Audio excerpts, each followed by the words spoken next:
नमस्कार दोस्तों, मैं हूं आप सभी का दोस्त अमन रोड एबली और आप सभी का स्वागत करता हूं अपने फेसबुक और यूट्यूब चैनल पर। साथियों, आज मैं करनाल के अंदर खड़ा हूं और आज बहुत ही जानी मानी शख्सियत समाज की मेरे साथ हैं डॉक्टर अनुराग कादियान जी। आपने इनको सोशल मीडिया पर पहले भी देखा होगा अपने इतिहास के बारे में, समाज के इतिहास, समाज के डीएनए के बारे में चर्चा करते हुए। साथियों, मैं ज़रा सा आपको बता दूं कि डॉक्टर अनुराग कादियान जी एक वर्ल्ड लेवल के रिनोड साइंटिस्ट हैं और ये हमारे समाज के इतिहास और डीएनए में बहुत विश्वास रखते हैं और उस पर काफ़ी सालों से रिसर्च अपना काम कर रहे हैं। तो इसी विषय में हमारी टीम ने इस चीज़ का निर्णय किया कि डॉक्टर अनुराग कादियान जी के साथ हम डिस्कशन करेंगे और वो डिस्कशन हम समाज के सामने रखेंगे। तो अनुराग जी, पहले तो आपका बहुत बहुत स्वागत, नमस्कार। धन्यवाद अमन जी, धन्यवाद अंकुश भाई और जो हमारे साथ हैं अभी। तो जी, मतलब मुझे प्रसन्नता है कि आज आप लोगों ने ये समय निकाला। तो बिल्कुल, ये साक्षात्कार के लिए आपका बहुत बहुत धन्यवाद। ये और डॉक्टर अनुराग कादियान जी, मैं बहुत छोटे टाइम में अपने सवालों की शुरुआत करना चाहता हूँ।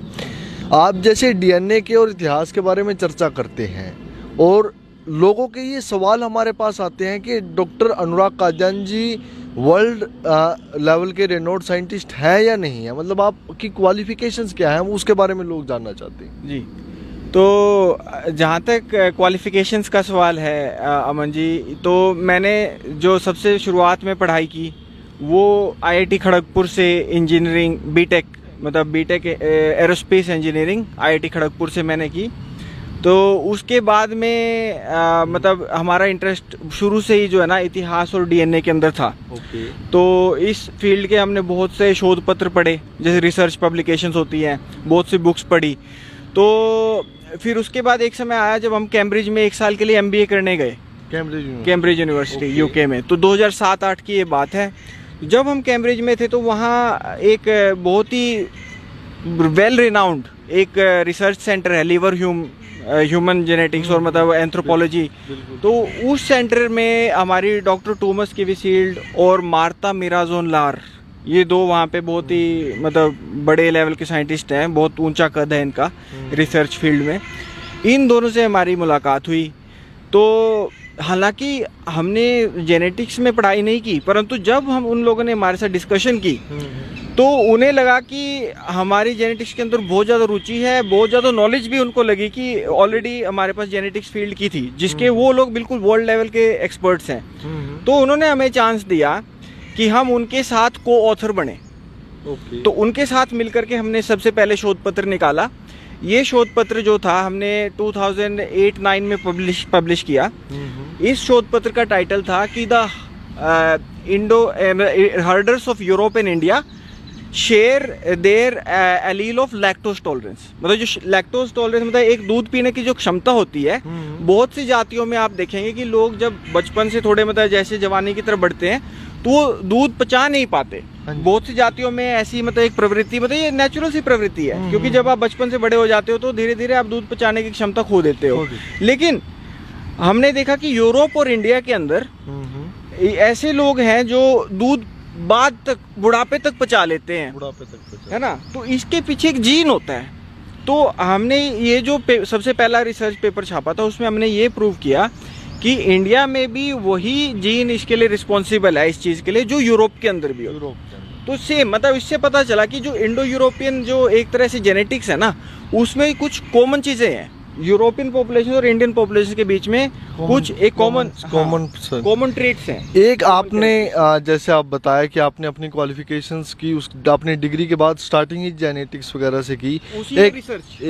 एक स्टेप पे वर्ड आता है, मैं भी काफ़ी बार सुनता हूँ और सोशल मीडिया पर अलग अलग कम्युनिटी को लेकर के उस पे कंट्रोवर्सी, कंपटीशन चलता है। स्टेप पे डीएनए, कोई कहता है हमारा सुपीरियर, कोई कहता है हमारा। ये है क्या एक्चुअल? देखिए, मैं आपको सबसे पहले बता दूं, ये मॉडल्स होते हैं। जैसे यदि मैं आज आपका, सपोज कीजिए कि मैं आपका डीएनए ले लेता हूँ। जब मेरे पास आपका पूरा जीनोम आ जाएगा, या जैसे उसमें से कुछ मैं कुछ स्निप्स को चूज़ कर लूँ, कुछ लिमिटेड डाटा भी मैं चूज़ कर सकता हूँ। जब वो मेरे पास आ जाता है उस डाटा के आधार पे मैं पूरे वर्ल्ड की पॉपुलेशंस आज की और पुरानी, जो मतलब पुरानी पॉपुलेशंस भी रह चुकी हैं प्राचीन, जिनके सैंपल हमारे पास मौजूद हैं, उनसे कंपैरिजन करके मैं एक मॉडलिंग बना सकता हूँ कि बाय चांस वो 4000 साल पुराना सैंपल, एक जो 5000 साल पुराना सैंपल वहाँ दूसरी जगह मिला था, अगर वो दोनों मिल जाए तो शायद अमन जैसे आदमी की कंस्ट्रक्शन हो सकती है। मतलब इस तरह का मॉडल बनाया जा सकता है। डीएनए कंपोजिशन में स्टेप बेस होता है। ये देखिए एक मॉडल है, वही मैं बोल रहा हूँ। इसमें मैं इस चीज़ का थोड़ा सा खंडन करना चाहूँगा, इस थ्योरी का, स्टेप थ्योरी का। ये सिर्फ एक थ्योरी है, ये एक मॉडल है। क्योंकि हुआ क्या है असल में, आप ये बहुत गहराई से समझने वाली बात है कि ठंडे प्रदेशों में हमें पुराने सैंपल्स बहुत आसानी से प्राप्त हो जाते हैं, जबकि भारत का तापमान, यहाँ का क्लाइमेट कुछ इस प्रकार का है, यहाँ पर एंशिएंट डीएनए इतना अधिक प्रिजर्व नहीं हो पाता। तो इसी वजह से जो पुराने सैंपल हैं बहुत ज़्यादा वो स्टेपे रीजन से मिले हुए हैं, क्योंकि वो ठंडा प्रदेश है, ठीक है जी। परंतु यदि वहाँ पर एक प्रकार का जीन मिला है, या मतलब समझिए कि एक प्रकार का डीएनए मिला है, जरूरी नहीं है कि उसी समय पर वो भारत में नहीं था, लेकिन हमें उस चीज़ की पुष्टि नहीं है क्योंकि भारत में गर्म प्रदेश है, यहाँ पे वो प्रिजर्व नहीं हो पाया, ठीक है जी। मतलब कोई इतना पुराना उसी उम्र का, उसी एज का कोई सैंपल हमें मिल नहीं पाया। लेकिन इसी में मैं अब आपको एक आशा की किरण दिखाता हूँ कि हमने रिसेंटली इस गैप को पूरा करने के लिए हमारे साथ जो और भी जेनेटिक्स की इंडिया की कम्युनिटी है, उन्होंने एक तो राखी गढ़ी से एक सैंपल निकाला है, हरियाणा में ही, ठीक है जी। और उस राखी गढ़ी की वो एक महिला है, हमारी एक पुरानी दादी समझ लीजिए, उन दादी का जो सैंपल है ना, वो हूबहू बहुत हद तक हमसे मैच करता है, काफ़ी हद तक, है ना। मतलब उससे स्पष्ट है कि जो हड़प्पन जो सिविलाइजेशन थी या सभ्यता थी, वहाँ से आज तक निरंतरता चल रही है। सरस्वती सिंधु सभ्यता से आज तक भारत में एक निरंतरता चल रही है, ठीक है जी। उसके अलावा जो ये स्टेपे मॉडल है, इसी के ऊपर बात करते हैं। इसकी हम एक दूसरे तरीके से जब विश्लेषण करते हैं तो ऐसा प्रतीत होता है कि इसके अंदर एक बहुत मेजर जो घटक है ईस्टर्न यूरोपियन हंटर गैदरर, उसकी मैंने खुद एक मॉडलिंग बनाई है। उससे प्रतीत होता है कि 12,000 वर्ष पहले आज से उस ईस्टर्न यूरोपियन हंटर गैदर, जो कि ये स्टेपे के अंदर बहुत मेजर कंपोनेंट है, उसके एंसेस्टर्स भारत के ही अंदर थे। तो इसलिए मैं आपको ये बताना चाहूँगा कि जो लोग ये समझते हैं कि स्टेपे या आर्यन बाहर से आए, ऐसा नहीं है। ये जो आर्य जाति है, इसके स्वरूप का निर्माण भारत भूमि में ही हुआ है, इस पुण्य भूमि में ही हुआ है जी। तो आर्य जाति की जब आपने बात की, ये भी मैं एक बहुत बड़ा सवाल आपसे पर्सनली भी पूछना चाहता था कि आपकी टीम द्वारा जब से ये काम शुरू किया गया, तब से ये क्लेम किया जाता है, ये बताया जाता है कि जो आर्यन है, जो प्योर ब्लड है, जो डीएनए है, वो रोड कम्युनिटी का है। और अब मैं उस चीज़ पे प्राउड भी फील करता हूँ। लेकिन अगर कोई प्रूफ मांगे, अगर मैं आपको कहूँ कि इस चीज़ को आपके पास इसका प्रूफ क्या है, तो आप किस तथ्य पे इसको प्रूफ करोगे? तो देखिए, ये तो हम जो है ना, सिर्फ ये डीएनए जो हमारे पास बहुत से रोडों के अवेलेबल हैं इस समय, डाटा बहुत सारा रोड बिरादरी से अवेलेबल है, उसकी जब हम मॉडलिंग करते हैं उसमें हम प्रूव कर सकते हैं कि ये बहुत प्राचीन समय में इस बिरादरी का निर्माण हो चुका था, ठीक है। आपने ऐसी सैम्पलिंग्स की हैं? जी हाँ बिल्कुल। किन किन की आप सैम्पलिंग की आपने? तो देखिए, हमने 2 चरण में सैम्पलिंग की थी। तो सबसे पहले जैसे मैंने बताया 2008 में हमने पहली सैम्पलिंग की, जिसके बेसिस पर वो पेपर लिखा गया लैक्टोज टॉलरेंस वाला, मतलब जो दूध पचाने की क्षमता वाला। उसके बाद दूसरे चरण की सैम्पलिंग हुई 2012 में हुई। 2012 में फिर से हम बहुत से गांवों में गए, अमीन में गए, कोल गांव में गए, जो बड़े बड़े रोडों के गांव हैं, ये अपना डाथरथ में गए, जींद के पास। तो कोल में बल्कि आपने सोशल मीडिया पे एक पिक्चर देखी होगी, कोई बलवंत सिंह बल्लू जी की एक वो हाइट नाप रहे हैं। वो जो हाइट माप रहे हैं वो हमारी टीम वाले ही साइंटिस्ट हैं। ओके। तो वो भी हमारी सैम्पलिंग के दौरान की बात है। फिर हम सूबरी गांव में गए, हम अमीन तो बता दिया, रायपुर रोडान गए, अर्जा हेडी गए, ये सारे मतलब ये अपना एक तरावड़ी के पास में लाठर गोत्र का गांव है शायद, पडवाड़ा, बिल्कुल पडवाड़ा से हमने सैम्पलिंग की। हम फिर उधर बांगर साइड भी गए, भैदड़ गांव में गए, फिर हमने मतलब छटोंडी गए, कतलाईडी गए। तो ऐसे बहुत से गांव में हमने घूम घूम के सैम्पलिंग करी, बहुत से। कुछ एक नाम अगर उन लोगों के बताएं। जी, तो सूबरी में जब हम गए थे सैम्पलिंग करने, तो वहाँ प्रेम सिंह जी मौजूद थे, ठीक है जी। उसके बाद जो कोल्ड में जब हम गए थे, बलवंत सिंह जी तो थे ही, जो अब तो स्वर्ग सिधार चुके हैं, परंतु उस समय बिल्कुल मौजूद थे, उनकी हमने हाइट वगैरह ली थी।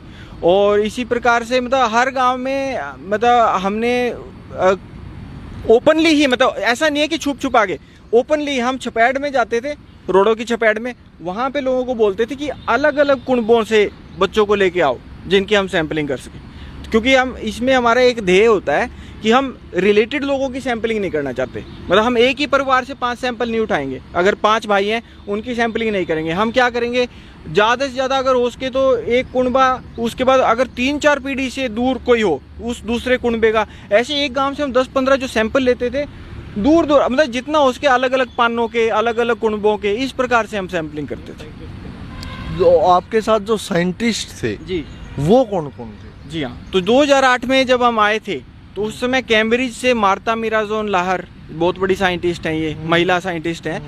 फेडरिका किवलारो, ठीक है जी, इटालियन साइंटिस्ट हैं। फिर टूमस किवीशील्ड, बहुत बड़ा नाम है टूमस किवीशील्ड, ये बहुत ही बड़ा नाम है क्योंकि इन्होंने भारत की जो mtDNA है, मतलब माताओं का जो DNA है, उसके ऊपर बहुत रिसर्च करी है। मतलब इनसे बड़ा कोई नाम नहीं है इंडियन mtDNA के ऊपर, भारतीय mtDNA, टूमस किवीशील्ड। इतने बड़े वैज्ञानिक हमारे साथ थे।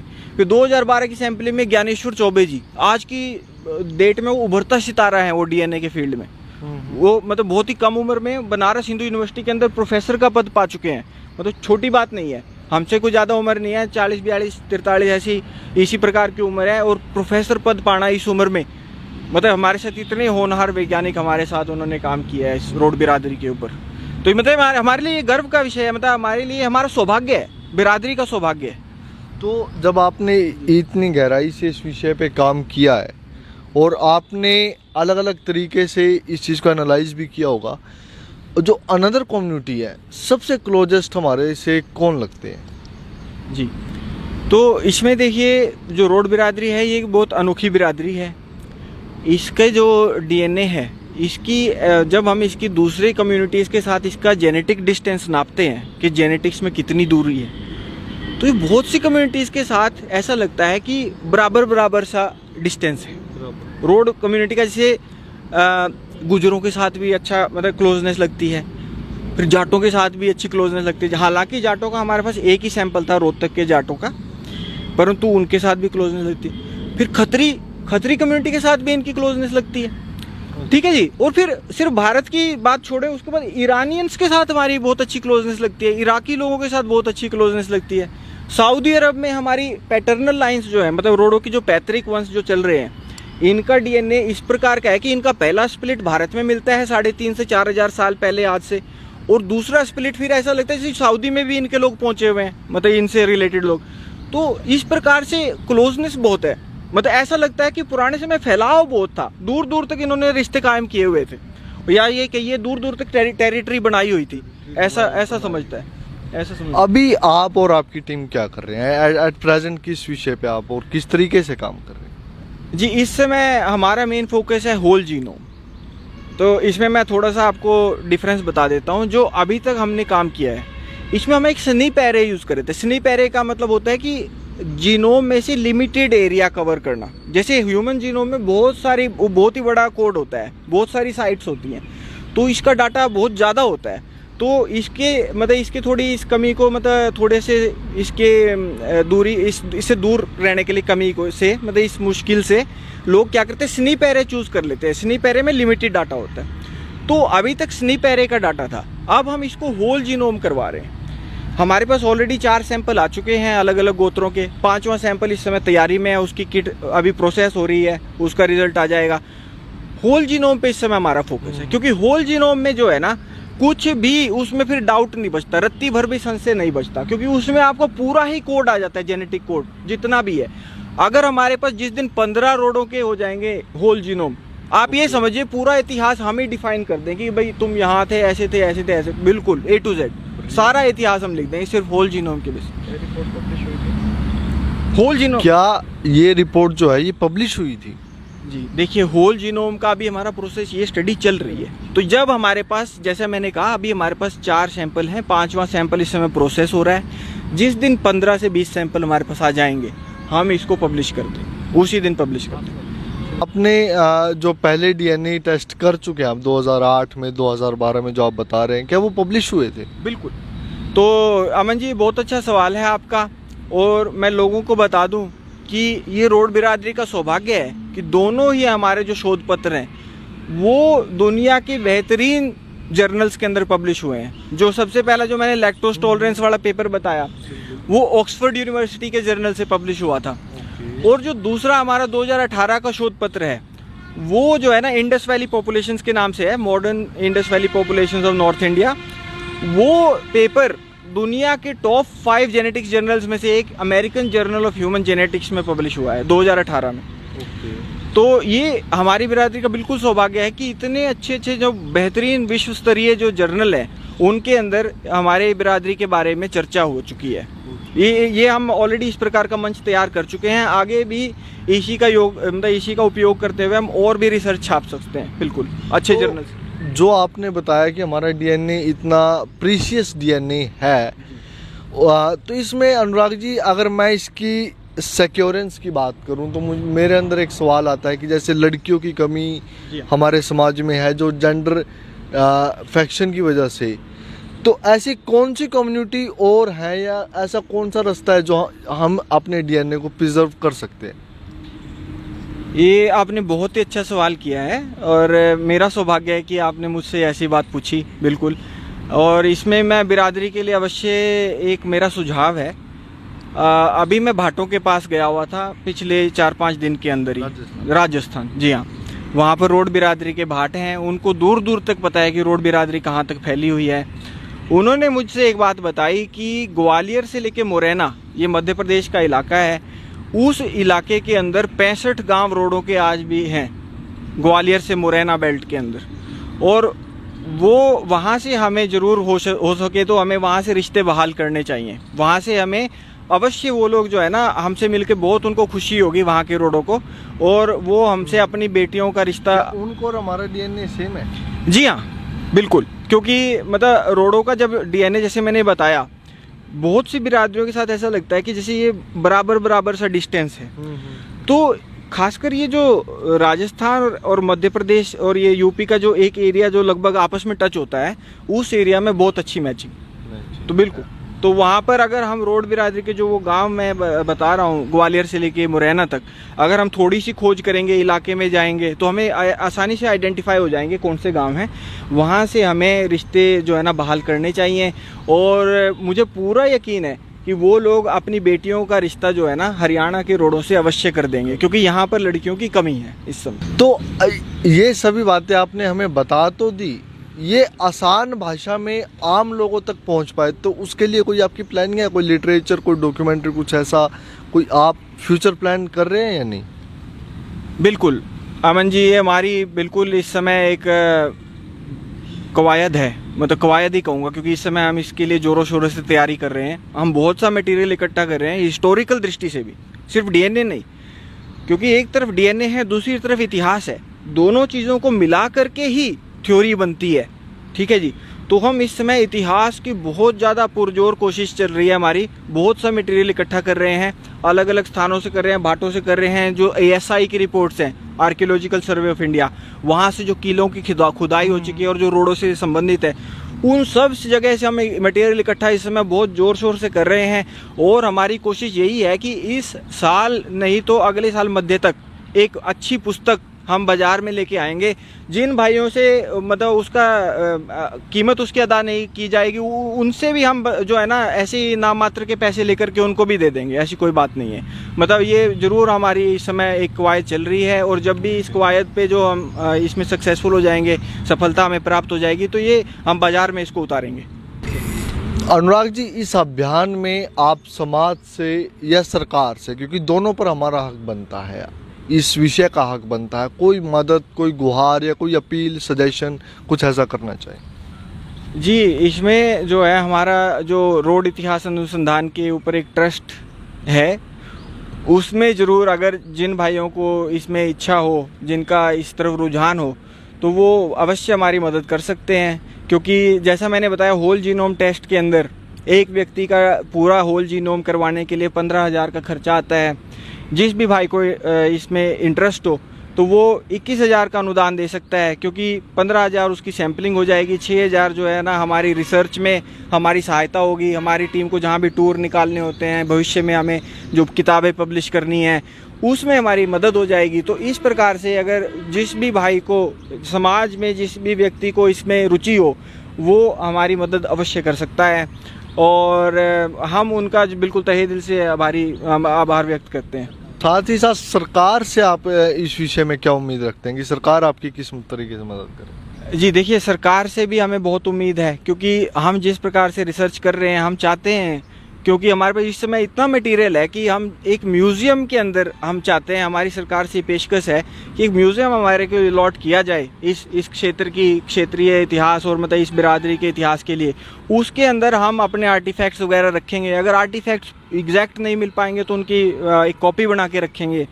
तो इस प्रकार के म्यूज़ियम के लिए जगह अलॉट हो जाए, एक मतलब हमें सरकार की तरफ से ये उम्मीद है। एक हमारे लिए चौक पारित हो जाए जहाँ पर हम अपने कुछ राजाओं की मूर्ति स्थापित कर सके जो इतिहास में इस बिरादरी से प्रतापी राजा हुए हैं। तो अगर इस प्रकार की मदद सरकार से मिल जाए तो हम बिल्कुल सरकार के भी बहुत बहुत आभारी रहेंगे। अपने इतिहास की और रोड शासकों की बहुत एक अच्छी बात बीच में शुरू कर दी, तो मैं आपसे पूछना चाहता हूँ कि कुल मिलाकर अगर आपको मैं कहूँ कि आसान भाषा में हमारे लोगों को यदि समझाया जाए कि जो रोड राजा थे उनकी छवि क्या थी, उपासक थे, आध्यात्मिक थे, शांत थे, योद्धा थे, किस तरीके से थे, आप अगर आसान भाषा में समझाना चाहे तो किस तरीके से समझाएंगे? जी देखिए, मतलब आप भूतकाल की बात कर रहे हैं, आपने कहा थे, परंतु मैं कहूँगा कि आज भी ये बिरादरी जो है ना ये राजा से ही है एक प्रकार से, हैं जी। तो बिल्कुल आज भी इनको बहुत से लोकल लोग रोड राजे बोलते हैं, बिल्कुल जी। तो उसके अलावा जहाँ तक हमें जो पुरातत्व से जो संकेत मिलते हैं, ये शैव धर्म मतलब हर जगह जहाँ पर भी इनके बड़े बड़े सेंटर थे, राजधानियाँ थी, वहाँ हमें भव्य शिव मंदिर प्राप्त होते हैं हर जगह। जैसे आपको मैं बता दूँ, काशी भी भाटों के अनुसार काशी भी रोडों की प्राचीन राजधानी है। सबसे पहला निकास काशी प्रयाग से हुआ है रोडों का। वहाँ पर आप देखिए काशी विश्वनाथ भोले बाबा, ठीक है जी, भोले बाबा। उसके बाद उज्जैन बहुत बड़ा रोडों का केंद्र रहा है अवंती में। उज्जैन के अंदर आप देखिए महाकाल, ये शैव थे, ठीक है जी। रोडी शंकर जो सिंध के अंदर आज स्थान आ चुका है, जिसका नाम अब भ्रंश होकर रोडी शक्कर हो चुका है, वहाँ पर भी शंकर भगवान का प्राचीन भव्य मंदिर था, ठीक है जी। तो ये शैव थे, मतलब शिव जी के बहुत बड़े उपासक थे, धर्म रक्षक थे, बिल्कुल धर्म रक्षक थे। क्योंकि इन्होंने जो है ना सिर्फ हिंदू धर्म ही नहीं, इन्होंने जैनियों को, बौद्धों को, उनको भी संरक्षण प्रदान किया। जहाँ जहाँ पर इनके केंद्र, जैसे कागारोल में बहुत बड़ा रोड सेंटर है, वहाँ पर आप देखिए शैव अवशेष तो प्राप्त होते ही हैं, बड़े बड़े शिवलिंग जो है ना, माता की मूर्तियाँ, शिव जी की मूर्तियाँ, इनके गणेश जी की। उसके अलावा तीर्थंकरों की भी मूर्तियाँ प्राप्त होती हैं, बौद्ध जैनी तीर्थंकर, बौद्ध कुछ अवशेष भी प्राप्त होते हैं बौद्ध धर्म से। मतलब ये संरक्षक थे, धर्म के संरक्षक थे, सबका सम्मान करते थे, खुद जी बिल्कुल ये बसाने वाले लोग थे। लोगों को जो है ना बिल्कुल मदद करते थे कि बस जाओ, खाओ पियो, मतलब अच्छे से ट्रेड वगैरह जो भी जिसको करना होता था ट्रेडिंग कम्युनिटी को, उनके लिए ये फैसिलिटेट करते थे। मतलब एक दूसरे का सहारा करने में ये विश्वास, अगर परमात्मा ने सक्षम किया था तो उसको बांटने में विश्वास रखते थे, छीनने में विश्वास, छीनने में नहीं। कभी भी आप इतिहास को उठा लीजिए, जिसको हम प्रकाशित भी करेंगे, लुटेरे नहीं हुए इस बिरादरी में। जो भी शासक हुए वो संरक्षक हुए, ठीक है जी। गो ब्राह्मण और धर्म के रक्षक, गौ माता, ब्राह्मण, धर्म, ऐसे ही श्रमणों की भी, जैसे जो बौद्ध श्रमण हुए उनकी भी रक्षा, जैन तीर्थंकर हुए उनकी भी रक्षा, सबको संरक्षण प्रदान किया। खुद शिव के उपासक रहे, देवी के उपासक रहे, लेकिन किसी को रोका नहीं। जिसको बौद्ध धर्म अपनाना वो करिए, अपना काम कीजिए, अपने विहार खोलिए, है ना, उनको विहार खोलने दिए। जिनको जैन धर्म की उपासना करें उनको बड़े बड़े मंदिर बनाने दिए, जिसमें आदिनाथ की मूर्तियाँ, जिसमें पार्श्वनाथ की मूर्तियाँ, बिल्कुल बड़े दिल के, ठीक है जी। ऐसी संकीर्ण सोच नहीं थी कि हम शैव हैं तो भाई कोई जैन धर्म की उपासना नहीं कर सकता, हमारे राज्य में कोई बौद्ध नहीं, सबको अधिकार, समान अधिकार, इस प्रकार से दिल से राजा थे, बिल्कुल। तो साथियों, बहुत कम समय में अनुराग जी के साथ थोड़ी सी एक छोटी सी इंटरेक्शन के अंदर ही काफ़ी सारी चीज़ें डिस्कस कर ली और उम्मीद करूँगा कि आने वाले समय में और भी काफ़ी सारी चीज़ें हम डिस्कस करेंगे। आपने जो कुछ अच्छा सोच रखा है परमात्मा उसको भी ज़रूर फल के रूप में ज़रूर देगा। ऐसी और वीडियो के लिए हमारे पेज को फॉलो और सब्सक्राइब कर लीजिए। फिर मिलेंगे किसी और वीडियो के साथ, तब तक के लिए धन्यवाद।